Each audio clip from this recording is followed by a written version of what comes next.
Good afternoon, financial professionals. My name is Jennifer Nadeau, Case Design Specialist here at E4 Insurance Services, welcoming you to The Brew, Building Relationships Every Week. Thank you for tuning in today. For those of you joining us for the first time, we like to start out the Brewcast by celebrating what today's National Day is. And today is National Kentucky Day. Hello to our friends in Kentucky. It is also National Chamber of Commerce Day. And last but not least, it's National Seafood Bisque Day. And before we started, we were having a little conversation about what is the difference between a bisque, a seafood bisque, and a clam chowder. I don't know, probably the ingredients. Today on The Brew, we welcome E4's very own Vice President of Institutional Accounts, Steve Walker. Steve is joining us today to talk about business risk, as well as ways to protect and retain and reward key employees within the company as well. So we're really looking forward to talking with you today, Steve. All attendees will be in a drawing for a prize, and we will announce the winner at the end of the call today. Also, as a reminder, please feel free to use your chat box to share your thoughts and questions throughout our time together today. We'll definitely have time at the end of the call to answer, but please ask them as we go along. We keep an eye on that. And thank you for tuning in. Steve, good afternoon. Nice to have you back on The Brew today. It is great to be with you, Jennifer, as well as all the amazing financial professionals joining us today. Absolutely, absolutely. Okay, so as usual, we're just going to jump right in. You're here to talk with us today about business risks, what types of risks businesses should be thinking about, how to attract, reward, and retain employees. Why is this important to address with our clients that are business owners? I think it really comes down to a couple of things. As you can see by the screen that I'm sharing here today, the people within a business, when you have great people, that is what makes a business thrive. Without great people, a business is not going to hit its full potential, in my opinion. And again, I know we work with a lot of different advisors, some more on the financial advising side, some more on the property casualty side or the benefit side. But a lot of business owners, they see risks like, hey, if my building burns down, if my fleet of vehicles gets into a crash, with all the worlds of cybersecurity, if I have a cyber attack, I'm going to protect for those risks. I'm going to protect for those unforeseen risks. But oftentimes it's, the risk that they don't oftentimes see is the people that they go to work with every single day and what makes that business thrive. And before we get too far down, just a quick disclaimer here as we go. Again, this is meant for advisor education. We don't give legal or tax advice, and certainly not meant to be all encompassing, but just a high overview of topics to help us as advisors start some conversations with clients. Perfect. Excellent. Thank you for that, Steve. And I see on the screen here that you have business protection on here, buy-sell funding, key person. So let's just start with buy-sell. And I like to level set for everyone that's dialing in or watching the replay. So can you just start out with just a brief overview of what buy-sell is? It's a common strategy, right, within planning with businesses. But if you could give us an overview of what that is, that would be fantastic. Yeah, absolutely. No, that sounds great. And again, it goes down to the whole concept, like I just mentioned. Without those great people, your business is not going to operate at its full potential. So when we look at protecting a business, the biggest asset is the people. And really for business owners and decision makers, in my thought process, it falls into two different types of categories. We've got business protection and we've got employee retention. And a lot of times those will go hand in hand. But again, when we think protection, that's really looking at how do we keep the business moving forward if something happens. Employee retention is going to get more into, right now where we're at, we're in kind of a great resignation. People are leaving employers. So how do we keep those key people, keep them happy? But like you said, Jen, let's start on the buy-sell funding. But no, a buy-sell agreement is a document that an attorney will put together. And what it does is it discusses the buyouts and what triggering events cause that buyout to occur. So again, insurance is not the plan. Insurance is not a business's buy-sell agreement, but insurance can be part of that funding mechanism. So really, when you look at a buy-sell agreement, typically those triggering events are going to be death, disability, and other lifetime transfers. Things like divorce, bankruptcy, incarceration, or retirement. Those are kind of those four catch-all pieces inside of that. So where us as insurance and financial professionals come in is, let's transfer the risk that we're able to do. Specifically, a lot of times businesses see the need for life insurance. They can see that death is a real thing. Disability is another thing as well. So that comes down to that funding. But a good 3-question approach that advisors can utilize, I've put on this screen here, and this is a way to really have a great conversation, whether you're a property casualty or benefits agent at a renewal. If this is your space, working a lot with business owners from a planning perspective, 3 really good questions that you can ask starts with, number 1, do you have a buy-sell agreement? And if they don't, obviously talking to the clients about the importance of having an agreement, having a plan in place, making introductions to attorneys that you work with if they don't have one.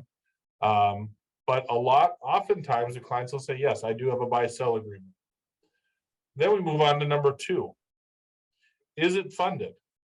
And the clients are going to do one of 2 things. They're either going to look at you confused and say, what do you mean, is it funded?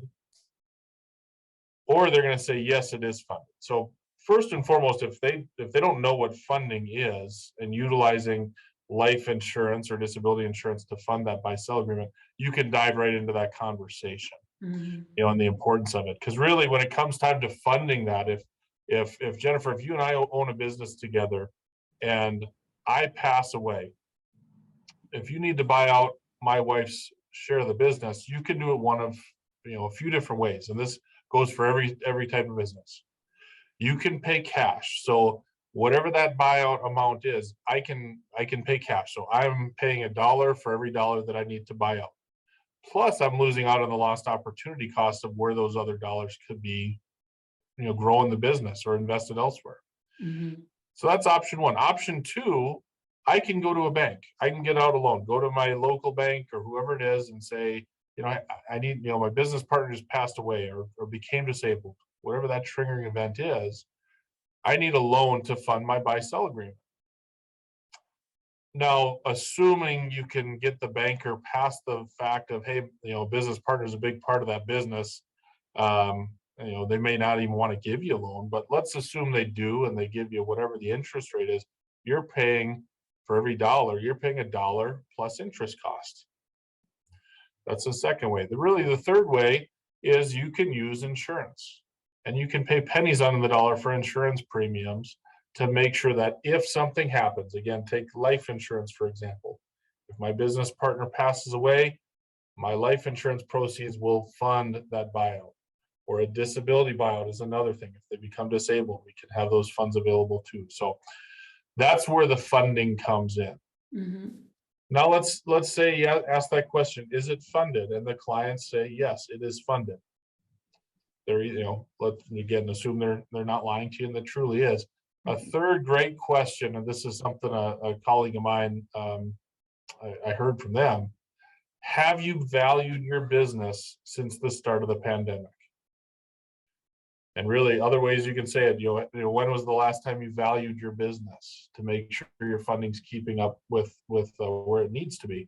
But really, tying in the pandemic, business valuations have fluctuated greatly, and a lot of businesses have really increased in value since the start of the pandemic. So, and again, going back to that initial example, Jennifer, if you and I own a business and we each have $500,000 of life insurance on each other, because when we first valued it, it was worth $1 million. Fast forward 5, 10 years, our company might be worth $10 million and we're grossly underinsured. So it just that 3-question lineup right here. Do you have a buy-sell agreement? Second, is it funded? And then thirdly, have you valued your business since the start of the pandemic? Is a great way to start that conversation. And again, us here at E4, whether it's myself or any of the others here on our great team, are happy to help you as advisors. Now come to the point of how do I design that funding strategy? Yeah, it sounds like to me the question isn't, and you said it, it isn't just is it funded, it's how is it funded, if they're willing to have that conversation with you, because there could be a different way, dare I say a better way or a more economical way to fund it.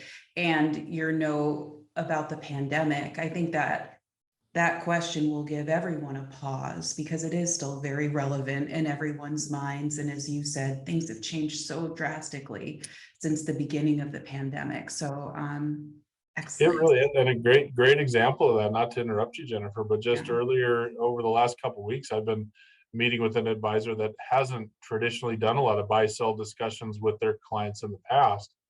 But we, again, went through the same concept. Last time they looked at value in their business, they thought it was worth about $2 million. Turns out it's worth about 8 right now. Yeah. So again, it was funded properly 5, 6, 10, 7 years ago, but now again, things definitely change. Yeah. So we're having this conversation and not even talking about life insurance, just really understanding where people stand financially with their businesses. Let's move on to key person. We're still talking about protection of the business, right? So key person. Yeah, absolutely. And again, with any good business, again, people drive the success of a company. So as you're having those discussions, I put a couple of questions here in bold that are in parentheses that you can utilize. First one, do you have any people that are crucial to the success of your business? Think of salespeople that drive a lot of revenue, or somebody that's got a lot of key relationships or unique skill set. And then secondly, what would your business look like if they were gone? If they're a top salesperson, what would happen to revenue? A big relationship person, would those people and companies stay with you, or would they go elsewhere? How hard is it going to find that replacement? So again, not that these are the only 2 questions, but something along that mindset. And depending on your relationship with that business, you might know, these are the top salespeople, or this CFO has a great skill set that we really need to protect. But just really get an idea of who are those key people, because again, let's take a salesperson, for example, that's driving 50% of the revenue for a company. If all of a sudden 50% of the revenue is lost from the balance sheets, that's going to have a big impact not only on the company's success, but how are we going to pay the bills? How are we going to pay the payroll, keep the company stable? How are we going to keep the rest of our team employed? So what risks can we transfer? Things like if that key person were to pass away and become disabled, having that insurance in place to replace that revenue, buy time to find the right new person with that key skill set. So again, key person is just that concept of identifying that key talent, and then what risks are out there that we can look at transferring from the business to an insurance carrier. Yeah, and again, your questions that you have here on the screen, loss of revenue or sales, key relationships, go somewhere else. As you're asking these questions, I think you're really helping that person realize the need as well. So excellent suggestions there. As we move through time, and we could talk about this much longer, I have a feeling, Steve, but let's transition over to, we're talking about great employees and key employees and how important they are to the business. How do we reward them and keep them there, retain them? We hear about executive bonus, golden handcuffs, lots of different terms. Let's move over into that now. Yeah, absolutely. So one thing when you're looking at these key employees or the top executives, again, as advisors, it's our job to make these business owners and key decision makers realize that there might be a potential issue that they, should have a discussion on. We don't want to lead with product. Let me show you this great Swiss Army knife of financial products that's out there. It's going to revolutionize your employee retention and recruiting abilities. No, that's not the way. It all starts with what are the goals? Who are the key people? What do we want to do? So once we identify those top executives or key people, a great question, and this was brought up by one of our advisors that we work with in Wisconsin at our BBT event. What are you doing beyond compensation and the benefits every employee receives to retain your top talent? And if you ask that question to an HR person, a business owner, one of those key decision makers, they're either going to be floored by, I haven't thought about that. What do you mean? Or, yep, I've been meaning to think about something along these things, because again, keeping good people, it's hard enough to find good people. It's even harder to keep them. So again, beyond compensation and the benefits everybody get, maybe there's some people that we need to do some extra planning for. And again, whether that's kind of that top executives, or again, you mentioned, Jennifer, the golden handcuffs. Maybe it doesn't have to be a C-suite type of employee, but it's one of those key people I really want to keep around. And a few weeks ago we had Dave Sazik on the Brew, and he did a great job on some of the deferred compensation and bonus planning strategies that we're able to help you with through Dave as well. But just kind of a few things that I jotted down for today, and we'll wrap it up here in just a couple minutes. But as advisors, as you think, all right, now I've found the key person, the business owner is interested, what can I, what can we offer? And really the answer is you can offer anything. What do they want to do? Do they want to offer insurance? Do they want tax advantage dollars later on in life? Cash value life insurance is a great way to do that. Figure out what those goals are. Maybe it's long-term care. Maybe they've got an experience where long-term care, carving out money for that is a great way of doing it too. But really a few things that, strategies that are implemented and we have implemented with advisors here throughout E4. Kind of a few that I just wanted to highlight. A restrictive endorsement bonus agreement. It's an agreement that a company puts in place. You tie kind of a vesting schedule onto a double bonus life insurance. Hey, key employee, top executive, whatever it is, we're going to pay for this policy. You're going to own it. We're going to bonus you the money for taxes as well. So it's going to be a net nothing to your take home pay. But over the next 20 years, we're going to give you 5% vesting. So if you leave, we've got some security within that and access to the cash value. But again, just an option. There's an agreement there. An executive carve-out's another strategy. Maybe we don't necessarily have an agreement in place, but if that employee leaves, we're no longer going to fund whatever that is. Doing a double bonus for life insurance, or again, talking about long-term care. That's becoming more and more prevalent, to people.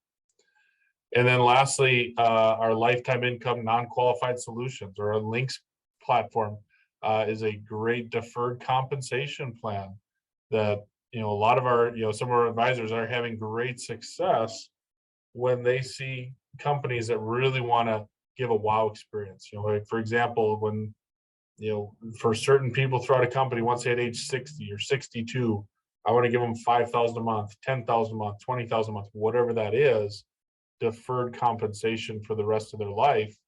That's another strategy we're able to help with as well. So not all encompassing by any means, but just a few things that advisors can kind of think of as they're having those discussions with their clients. Absolutely. Thank you, Steve. And yeah, there's so many ways to structure those plans, cash value, no cash value, now with the LTC, CI, chronic illness riders. Yeah, there's a lot to talk about there. So thank you for all of that information. I think what we'll do now is we will open it up for questions, but while we're doing that, we'll do our drawing as well. So Steve, if you could pick a number between 1 and 20, we'll do our drawing. 1 and 20, I will go with number 19. Number 19. Oh, Debbie Struthers. Debbie, congratulations. Be on the lookout for a Starbucks gift card and a CE voucher coming from all of us here at E4 to you. So congratulations, Debbie. And I'd also like to remind everyone that this brew, as well as our full library of brews, are available for viewing on our website at www.e4.insurance. So I am going to take a peek at our chat box here and see if there are any questions. You can also unmute your line. And I am not seeing any. Definitely great content today, Steve. Thank you so much for joining us today. Yeah, thanks. It was great doing this with you again, Jennifer. Congrats, Debbie. Excited for you to enjoy some Starbucks and CE from us here at E4. So congratulations, and thank you everybody for joining. Absolutely. Tune in next Wednesday as Jason Jafferis, Regional Vice President with Prudential, shares the benefits of using a SLAT, or a Spousal Lifetime Access Trust. This strategy provides flexibility in planning. It allows for access to cash values and also is a way to maintain the death benefit outside of the estate. So looking forward to having Jason next week. Thank you everyone for tuning in today. We will see you next week on The Brew.